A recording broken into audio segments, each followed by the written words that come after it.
Welcome to today's Explainer. We're diving straight into a folklore encounter that completely blurs the line between ancient myth and modern survival.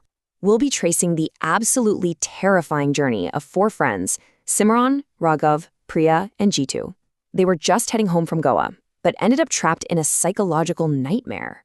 Seriously, this isn't your average ghost story. It's a masterclass in how human perception can literally be hijacked. So, let's get right into it. Let me ask you, have you ever driven down a completely isolated highway at, say, 1:30 in the morning and seen something that just absolutely shouldn't be there? You know the vibe. Pitch black darkness, just the hum of the engine, and that overwhelming sense of isolation. Okay, let's dive into this, because for these four friends trying to rush home to Mumbai, that empty road was about to turn into the stage for an ancient, terrifying trap. But before we follow them into the dark, we gotta know exactly what they were up against. A Chhalava isn't just a monster hiding in the woods. According to local folklore, it's a shape-shifting supernatural force. And the scary part? It doesn't just jump out and scare you. It fundamentally misleads you. It takes over your mind and feeds you these incredibly powerful, hyper-realistic illusions. We're talking places, situations, even people you trust. It makes you see and hear exactly what it wants, walking you right into its snare. Now watch how incredibly fast things go south. It starts with Raghav speeding down the empty road. Suddenly, bam, they have to slam on the brakes. Right in front of them is this massive group of tribal people carrying glowing lamps, singing strange folk songs, conducting what looks like an ancient death ritual right under a peepal tree. And then, in the actual blink of an eye, poof, the elder looks at their car, and the entire tribe, dozens of people, instantly and possibly vanishes into thin air, just complete silence.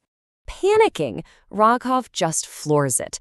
The friends realize they might have actually just crossed paths with a Chhalava. So the only logical thing to do is find a safe place, right? Somewhere with living, breathing humans. Up ahead, they spot a lonely, isolated guest house on the side of the road and pull in, hearts absolutely pounding. Stepping out of the car, they're just desperately hoping this concrete building is going to protect them from whatever is lurking out there on that pitch-black highway. But guys, this sanctuary is literally a parade of red flags. Notice how these tiny little details start building this massive sense of dread. First off, there's a withered old woman sweeping the grounds in the dead of night. Like, who cleans a parking lot at 1:30 a.m.?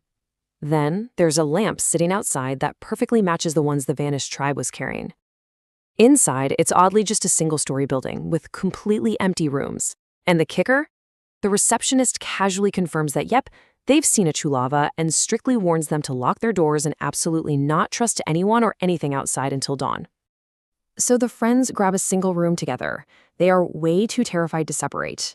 They just sit down, trying to catch their breath, trying to rationalize the insanity they just went through. But then, one of them pulls out their phone to check the time. It says 1:30 a.m. Which brings us to this incredibly terrifying realization. What did you just say? It's 1:30 a.m. But it was 1:30 a.m. when we were on the road. Just think about that for a second. All that driving, the encounter with the tribe, the frantic argument in the car, finding the guest house, talking to the sweeping lady, checking in at reception, walking up to the room. Through all of that, not a single minute has passed. Time has completely stopped. Are they still trapped in the illusion? Let's move to section 1 and see how this builds. The locked room mystery and the police paradox.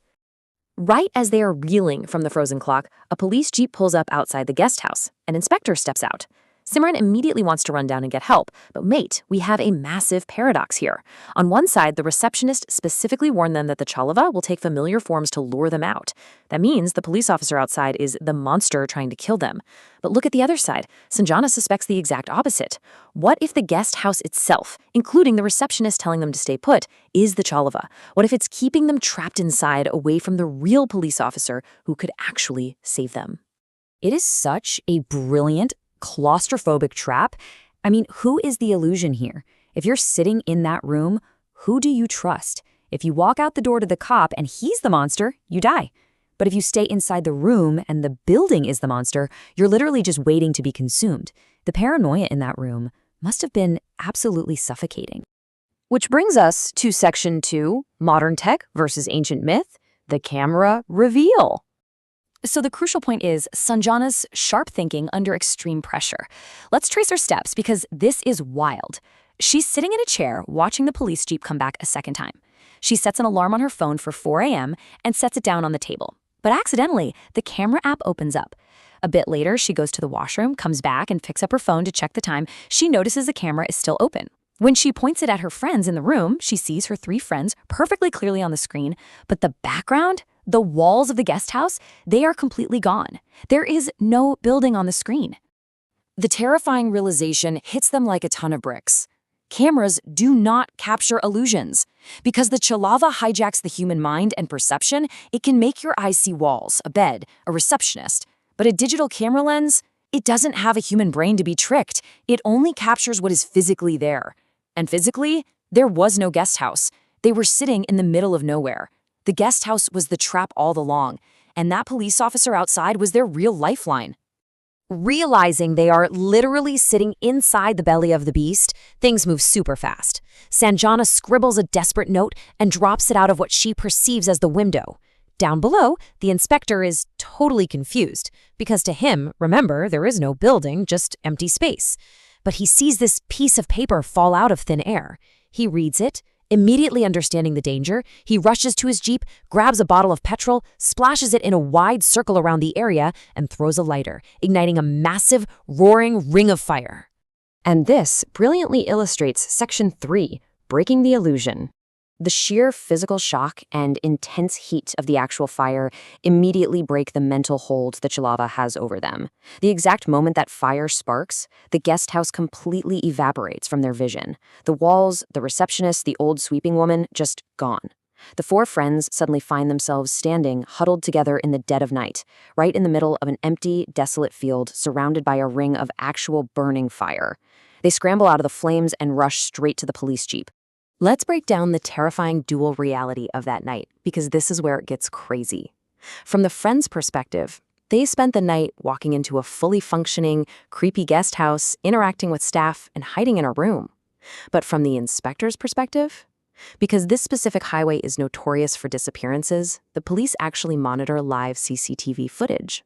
The inspector saw their car pull over and break down on an empty stretch of road. He kept driving out there to search for them because, physically, they were just standing completely mesmerized in a dark field, completely invisible to the real world while trapped in their own minds. Once they're finally safe in the Jeep, the inspector explains just how unbelievably lucky they are with this chilling warning. He says, every night on that road, waiting for its prey, that bloody illusion is always laying its trap. He calls it a kuni Chhalava, a killer illusion. If Sanjana hadn't accidentally opened her phone camera, they would have just stood in that empty field until the entity completely consumed them, becoming just another group of vanished travelers on that cursed highway. It's just an incredible story that really makes you question your own senses, right? The Chhalava is still out there, weaving its illusions on empty, dark roads. So I'll leave you with this question to think about. If you were driving late at night and you suddenly noticed your clock had completely stopped at 1:30 a.m., what would you do? Would you even trust your own eyes? Thanks for joining me on this explainer, and remember, sometimes your modern tech is literally the only thing standing between you and an ancient myth.